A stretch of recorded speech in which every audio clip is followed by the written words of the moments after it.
আসসালামু আলাইকুম। আমাদের লঞ্চ ইসলামের পথে এগিয়ে চ্যানেল থেকে আপনাদেরকে স্বাগতম। আপনারা দেখছেন এমভি ইমাম হাসান 2 ঢাকার চাঁদপুর ঢাকা চলাচল করে। তাকে ড্রাই ডকিং করানোর জন্য এয়ার বেলুনের মাধ্যমে ডকে তোলা হয়েছে এবং তার ক্ষতিগ্রস্ত প্লেট পরিবর্তন করা হচ্ছে। গায়ে নতুন রং প্রয়োগ করা হবে, দেখতেই পাচ্ছেন। এমভি ইমাম হাসান 2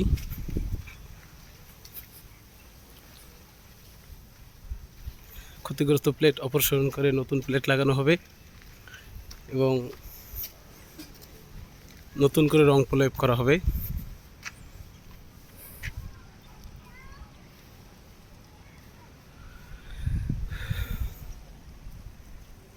আমার ভিডিও যদি ভালো লাগে লাইক শেয়ার ও কমেন্ট করবেন ও আমার চ্যানেলটি সাবস্ক্রাইব করে পাশে থাকা বেল আইকনটি বাজিয়ে দিবেন যাতে পরবর্তী ভিডিও অতি তাড়াতাড়ি পেতে পারেন। আসসালামু আলাইকুম ওয়া রাহমাতুল্লাহি ওয়া বারাকাতুহু।